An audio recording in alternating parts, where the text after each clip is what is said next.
দ্বিতীয় বিশ্বযুদ্ধের সময়কালের বিশাল আকার বোমা উদ্ধার। বোলপুরের অজয় নদ লাগোয়া সিঙ্গি অঞ্চলের লাউদহ গ্রামের ঘটনা। বোমা নিষ্ক্রিয় করতে খবর পাঠানো হয়েছে সেনাবাহিনীকে। বুধবার একই অঞ্চলে উদ্ধার হওয়া বোমা নিষ্ক্রিয় করে সেনাবাহিনী ও পুলিশ।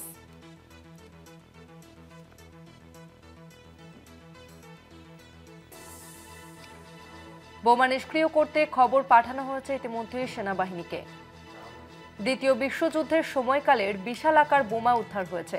বোলপুরের অজয় নদ লাগোয়া সিঙ্গি অঞ্চলের লাউদহ গ্রামের ঘটনা। বোমা নিষ্ক্রিয় করতে খবর পাঠানো হয়েছে সেনাবাহিনীকে। বুধবার ওই একই অঞ্চলে উদ্ধার হওয়া বোমা নিষ্ক্রিয় করে সেনাবাহিনী ও পুলিশ।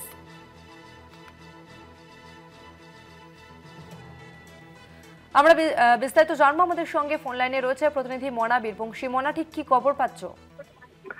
দেখো, খবর পাচ্ছি বলতে তুমি বুঝতে পারছো যে এক মাসের ব্যবধানে একই গ্রামে একই অঞ্চলে দুটি বলা যেতে পারে যে দ্বিতীয় বিশ্বযুদ্ধের সময়কালের যে বিশাল আকার সিলিন্ডারের মতো বোমা কিন্তু আবার নতুন করে একটি উদ্ধার হয়েছে, যা ঘিরে রীতিমতো কিন্তু চাঞ্চল্য ছড়িয়েছে। যেটা আমরা জানতে পারছি যে বীরভূমের বোলপুর থানার অন্তর্গত সিঙ্গি গ্রাম পঞ্চায়েত লাউদহ গ্রাম, একেবারেই অজয় নদ তীরবর্তী গ্রাম।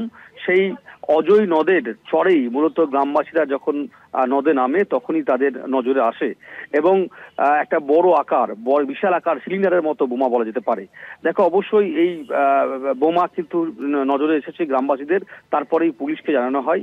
ইতিমধ্যেই বোলপুর থানার পুলিশ ঘটনাস্থলে গেছে এবং গিয়ে বিশেষ করে ওই পুরো এলাকাটা কি অঞ্চলটাকে কিন্তু ঘুরে রেখেছে এবং অবশ্যই নিষ্ক্রিয় জন্য খবর দেওয়া হয়েছে সেনাবাহিনীকে। তুমি জানো যে গত পরশুদিন আমরা দেখেছিলাম যে মাসখানেক আগে যে বোমা, এই একই রকমই কিন্তু বোমা উদ্ধার হয়েছিল এবং গত পরশুদিন ওই গ্রামেই কিন্তু সেই বোমা কিন্তু নিষ্ক্রিয় করা হয়েছিল এবং নিষ্ক্রিয় করার সময় আমরা দেখেছিলাম যে বিকট শব্দ, রীতিমতো এতটাই শক্তিশালী বিস্ফোরক সে মধ্যে ছিল, সেখানে বারুদ ছিল, বিস্ফোরক ছিল, তাতে একটা গ্রাম রীতিমতো উড়িয়ে দেওয়া যেতে পারে। মানে যুদ্ধের সময় যে ব্যবহার করা হয় সেই ধরনের বোমা। স্বাভাবিকভাবেই রীতিমতো দীর্ঘদিন ধরে কিন্তু আতঙ্কে ছিল, বিশেষ করে মাসখানেক ধরে আতঙ্কে ছিল গ্রামবাসীরা।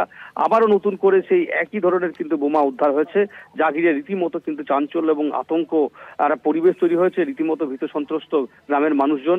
পুলিশ সেখানে রয়েছে যাতে কোনো রকম অপ্রীতিকর ঘটনা যাতে কোনো না ঘটে যায়। খুব স্বাভাবিকভাবেই এই এলাকায় রীতিমতো কিন্তু এই মুহূর্তে দাঁড়িয়ে চাঞ্চল্য ছড়িয়েছে। তবে তুমি জানো যে বুঝতে পারছো যে যেহেতু গত পরশুদিন আমরা দেখেছিলাম যে যখন বোমা নিষ্ক্রিয় করছিল তখন একটা বিকট শব্দ ছিল এবং বিরাট রীতিমতো কিন্তু একটা উত্তেজনা পরিবেশ ছিল। খুব স্বাভাবিকভাবেই পুলিশ মোতায়েন করা হয়েছে এবং এলাকায় চাঞ্চল্য ছড়িয়েছে, সেটা বলা যেতে পারে।